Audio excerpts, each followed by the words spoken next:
at night, and he's crying, he's weeping. Sayyidah Aisha, our beloved mother, is narrating the story.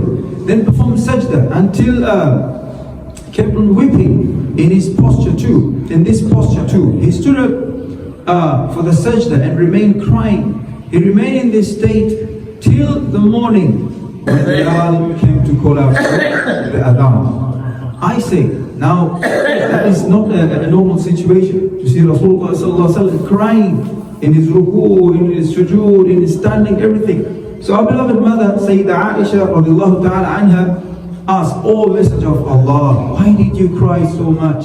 Ma yubkiki ya Rasulullah, why did you cry so much? Allah Azza wa Jal has forgiven all your past and future sins." You see, this is the human state, this is the human reasoning.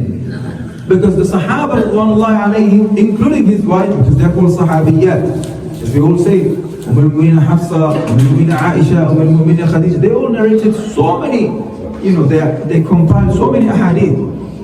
So but they were surprised. Why then, Ya Rasulullah, you're doing all this? And see, their reasoning, this is a human reasoning, right? Why Allah Azza wa Jalla has forgiven everything from you, the previous and the future. Why then? Why bother then? Why exhausting yourself this much? Here comes a human mentality. Sometimes when we are bestowed upon favors, we feel like what? We want to relax. We don't feel like we want to return the thanks and the gratitude to the people or to the authority or the people who actually granted and bestowed those opportunities to us. And this is where the problem is. When Allah bestows you wealth, when Allah grants you wealth, when Allah grants you a very sharp and eloquent tongue, very sharp and eloquent mind, very clever mind, that is the time that you need to thank Allah. Don't say, well, it was me. I went to university and I spent 6 years doing medicine. What are you going to say to me?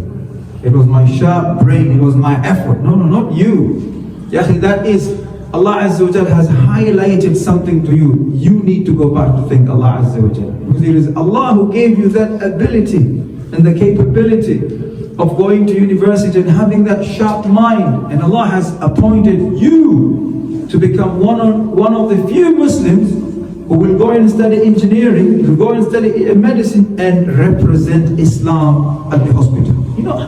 People don't know this. Wallahi. And Allah has appointed you to accumulate wealth, to come up with sharp idea, clever idea. Go and buy things from one country, come here to England and sell it. Allah has appointed you to do that. Not because you are the most cleverest person in Slough, the most cleverest person in Berkshire. No. It is the appointment of Allah Azza wa Jalla. Now when Allah appoints me, you, and Allah gave us different talents, brothers, different talents. If you're not good in business, you'll be good in something. Allah has given this to each and every one of us. That is the time, according to Rasul, that's the time that we need to go back to Allah and say, Ya Allah, thank you very much for this talent. Thank you very much, Ya Allah. I'm very good. My body, my physique, I'm very good. I'm a bodybuilder. Thank you very much for that. So I'm going to use this talent to spread da'wah. This is how Rasulullah he used to stand at night, and until the feet are swollen. The Sahabas and even his wife, they are surprised of this. Why are you doing this, Ya Rasulullah?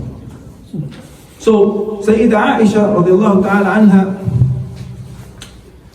she's saying the same thing that the other Sahabas are saying. Allah Azza wa Jalla has forgiven all your past and the future mistakes. Sayyidina Rasulullah sallallahu alayhi wa sallam replied, should I not be a thankful servant of Allah? أَوَلَا أَكُونُ عَبْدًا شَكُورًا. All of you have attested, you've all confirmed that Allah has forgiven me. Yes, that is the proclamation in the Quran. What do I do then? After all this ni'mah, should I become lazy because everything has been forgiven from? Rasulullah sallallahu alaihi wasallam was teaching the ummah. If you're a leader, if you're responsible, you're a manager, you're a father, wallahi, think about the brothers. Wallahi, subhanAllah, I met so many brothers who came to me in Shepherd's Bush, masjid, say, brother, please make dua for me to get married. I said, what? I beg your pardon? I said, wallahi, brother, I wish I had a wife. And I look at myself. You know, sometimes we look at ourselves and the favors Allah gave. Allah gave me a wife so many years ago. Look at my brothers, we have wives more than one, some of us. But do we appreciate that? This brother, wallahi, he's a successful brother. He say, yeah, please brother, in your prayers, please pray for me to get a wife. Allahu Akbar. I say, see the things that we look down into, these are major things, wallahi. People will say, well, my child is naughty. I don't want to see them. I don't talk to my cousin. Habibi, do you know there are people who didn't even see their fathers, their dads? You didn't know that people, they came to this world and their mothers, passed away? This is to show Rasulullah sallallahu alaihi wasallam is teaching us the ethics of life. أَوَلَا أَكُونُ عَبْدًا شَكُورًا. Rasulullah sallallahu alaihi wasallam is replying here, should I not be a thankful servant of Allah? Then Rasulullah say, why should I not do so when these ayat were revealed to me today, and recited the ayah of the last ruku of Surah Al-Imran. Subhanallah. So we look at the Rasulullah as a humble, subhanallah, Rasoolun mutawadi'un, as a humble Rasul sallallahu alaihi wasallam. Where do we get our humbleness from?